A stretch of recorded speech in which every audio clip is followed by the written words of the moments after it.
सो prudent Corporate advisory के बारे में बात करेंगे हम। एक स्मॉल कैप कंपनी है ये, करीब 4,500 करोड़ का मार्केट कैप है इनका। And basically business model discuss करते हैं हम स्टार्टिंग में। सो प्रूडेंट कॉर्पोरेट एडवाइजरी एक म्यूचुअल फंड डिस्ट्रीब्यूटर है, बट ये डायरेक्ट खुद से म्यूचुअल फंड डिस्ट्रीब्यूट नहीं करते हैं। बेसिकली ये एक प्लेटफॉर्म प्रोवाइडर हम इन्हें कह सकते हैं। सो ये as a bridge role play करते हैं between the customer and mutual fund distributor. तो इनके पास करीब करीब 26,500 म्यूचुअल फंड डिस्ट्रीब्यूटर्स हैं जो इन्होंने ऑनबोर्ड किए हैं ओवर द ईयर्स। एंड ये उनको सर्विस प्रोवाइड करते हैं, लाइक जैसे जो म्यूचुअल फंड डिस्ट्रीब्यूटर हैं उनके कस्टमर्स की ऑनबोर्डिंग के लिए प्लेटफॉर्म देना, देन उनका KYC करना, देन उनका फिजिकल इन्वेस्टमेंट करवाना, देन उनको अगर कोई ऑनलाइन करना चाहता है तो ऑनलाइन इन्वेस्टमेंट करवाना, देन उन कस्टमर का पूरा जो इन्वेस्टमेंट है उसको एक पोर्टल पे शो करवाना, टाइमली रिमाइंडर भेजना अगर SIPs उनकी चल रही है तो। सो जो भी बैक एंड का प्रोसेस होता है उसको पूरा मैनेज करके देता है प्रूडेंट कॉर्पोरेट एडवाइजरी। इसके साथ साथ में रिसर्च प्रोवाइड करते हैं अपने डिस्ट्रीब्यूटर्स को, देन उनकी ट्रेनिंग होती है, उनके बिज़नेस में उनको पर्सनली एक RM असाइन किया जाता है जो उनको हेल्प करता है उनके बिज़नेस को आगे ग्रो करने में। तो इस तरीके की सारी सर्विसेज जो है वो प्रूडेंट कॉर्पोरेट एडवाइजरी अपने डिस्ट्रीब्यूटर्स को प्रोवाइड करता है। सो Q1 का थोड़ा सा इनका रिजल्ट कैसा आया वो डिस्कस कर लेते हैं एक बार। तो कंपनी का जो AUM है वो करीब करीब 30% से ग्रो हुआ है ऑन अ YOY बेसिस। आज के टाइम पे कंपनी का टोटल AUM बेस है 63,000 करोड़ का।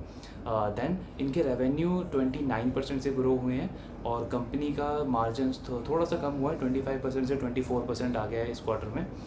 कंपनी का नेट प्रॉफिट 45% के आसपास ग्रोथ आई है उसमें ऑन अ YOY बेसिस। तो ये जो बड़ा ऑपरेटिंग लेवरेज हम देख रहे हैं इस कंपनी को मिल रहा है, इसका सबसे बड़ा रीज़न है कि कंपनी अपने कॉस्ट को बहुत अच्छे से मेंटेन कर रही है, बिकॉज बहुत ही ज़्यादा एसेट लाइट मॉडल है। एक तो कोई मैन्युफैक्चरिंग कंपनी तो है नहीं है, तो इनको मैन्युफैक्चर तो वैसे ही नहीं करना, वहाँ पे कैपेक्स वगैरह की ज़रूरत नहीं है। देन ये कोई बैंक भी नहीं है, बिकॉज बैंक्स को क्या करना पड़ता है, उनको पहले एक ब्रांच खोलनी है, देन उनको कस्टमर से डिपॉजिट लाना है, कासा बढ़ाना है, उस पर इंटरेस्ट रेट ऑफर करना है, देन अगर वो क्रेडिट कार्ड ऑफर कर रहे हैं अपने कस्टमर को तो उसमें भी इनिशियल ज़्यादा कॉस्ट लगती है। तो एक बैंक के ब्रांच को भी मैच्योर होने में मिनिमम 12 to 24 मंथ्स लगते हैं। बट यहाँ पे क्या है, आपने एक बार वन टाइम IT पे अपना खर्चा किया, एक अच्छा सा प्लेटफॉर्म पोर्टल बना के दे दिया, देन जस्ट आपको डिस्ट्रीब्यूटर्स को ऑनबोर्ड करना है और उनके क्लाइंट्स को सेम सर्विस देनी है, चाहे वो 10 क्लाइंट ऑनबोर्ड करे, चाहे वो 100 क्लाइंट ऑनबोर्ड करे। तो वहाँ पे बहुत ही एसेट लाइट मॉडल है इस कंपनी का। दैट्स वाई अगर आप देखोगे तो इनका कॉस्ट टू इनकम सिर्फ 18-19% के आसपास है, जबकि आप किसी बड़े से बड़े बैंक का भी कॉस्ट टू इनकम देखोगे, जो कि बहुत ज़्यादा ब्रांच नहीं भी खोल रहे हैं, फिर भी उनको एग्जिस्टिंग ब्रांचेस को मेंटेन करने में ही मिनिमम कॉस्ट टू इनकम 35-36% आती है। तो ये एसेट लाइट मॉडल इस कंपनी को हेल्प करता है मार्जिन्स इंप्रूव रखने में, मेंटेन रखने में, और इसी की वजह से हम देख रहे हैं कि कंपनी को ऑपरेटिंग लेवरेज ज़्यादा मिल रहा है। दूसरा पॉइंट इसमें ये भी है कि कंपनी पहले सिर्फ म्यूचुअल फंड बिजनेस पे ज़्यादा फोकस कर रही थी, बट पिछले कुछ टाइम से उन्होंने अपने इंश्योरेंस सेगमेंट को भी एग्रेसिवली पुश करना स्टार्ट किया है। इसका सबसे बड़ा रीज़न ये है कि जब से ये लॉ आया है कि डिस्कशन स्टार्ट हुआ है सेबी का कि जो टोटल एक्सपेंस रेशियो है उसमें एक कट लग सकता है कमीशन के ऊपर, जो भी म्यूचुअल फंड डिस्ट्रीब्यूटर्स हैं उनके।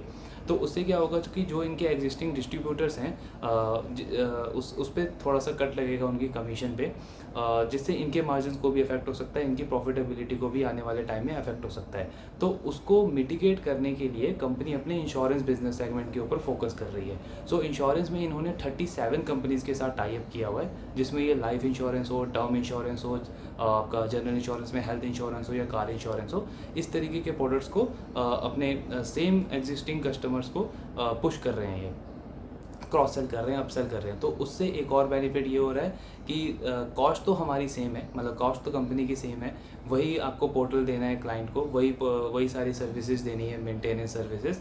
बट उसके साथ में अगर आप इंश्योरेंस प्रोडक्ट सेल कर दोगे तो सेम कॉस्ट पे आप अपने एग्जिस्टिंग क्लाइंट को 3 प्रोडक्ट्स दे रहे हो, जिसका रीज़न था कि Q4 में एक बहुत बड़ा जंप आया था कंपनी के प्रॉफिट आफ्टर टैक्स के नंबर में, बिकॉज उनका जो इंश्योरेंस वाला सेगमेंट है उसने 10% के आसपास कंट्रीब्यूट करना स्टार्ट कर दिया था इनके ओवरऑल रेवेन्यू में। और ये कंपनी का कहना है कि आने वाले टाइम में उनकी ये श्योरिटी है कि इस इंश्योरेंस सेगमेंट जो है वो 10% अपना कंट्रीब्यूशन कंटिन्यू रखे ऑन अ सस्टेनेबल बेसिस। सो ये ओवरऑल Q1 का नंबर था। Q4 में इनका गाइडेंस यही था कि आने वाले टाइम में ये अपने AUM को 20% के आसपास ग्रो करना चाहते हैं और जो इनका उस टाइम पे AUM था वो 56,000 करोड़ का था। एंड कंपनी का टारगेट है कि अगले 3 से 4 साल में अपने म्यूचुअल फंड के AUM को 1 लाख करोड़ तक लेके जाना चाहते हैं। सो 3 से 4 साल में 56,000 से 1 लाख करोड़ यानी कि मोटा मोटा 20% के आसपास की इनकी AUM ग्रोथ की एक्सपेक्टेशन है।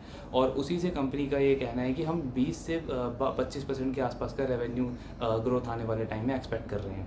और जो अभी एग्जिस्टिंग परफॉर्मेंस अगर हम कंपनी का देखें तो उस पर कंपनी हमें ऑन ट्रैक परफॉर्म करती हुई दिख रही है। कंपनी का जो मेजर पेनेट्रेशन अगर आप देखोगे तो ये मेट्रो सिटीज़ में प्रेजेंट नहीं है, ये टियर 3 टियर 4 सिटीज़ हैं उनमें इनका मेनली पेनेट्रेशन है। एंड जो इनके डिस्ट्रीब्यूटर्स हैं 26,500 वो भी रूरल एरियाज़ में ज़्यादातर पेनेट्रेटेड हैं। उससे क्या है, इनको ऑडियंस ज़्यादा मिल जा रही है और वहाँ से इनको बहुत अच्छी इनकम जनरेट हो रही है। सो ये ओवरऑल एनालिसिस था with business model Prudent Corporate Advisory का। आई होप आपको ये वीडियो अच्छा लगा होगा। इन केस अगर आपको कोई भी डाउट हो so you can connect with me at any time. Thank you so much.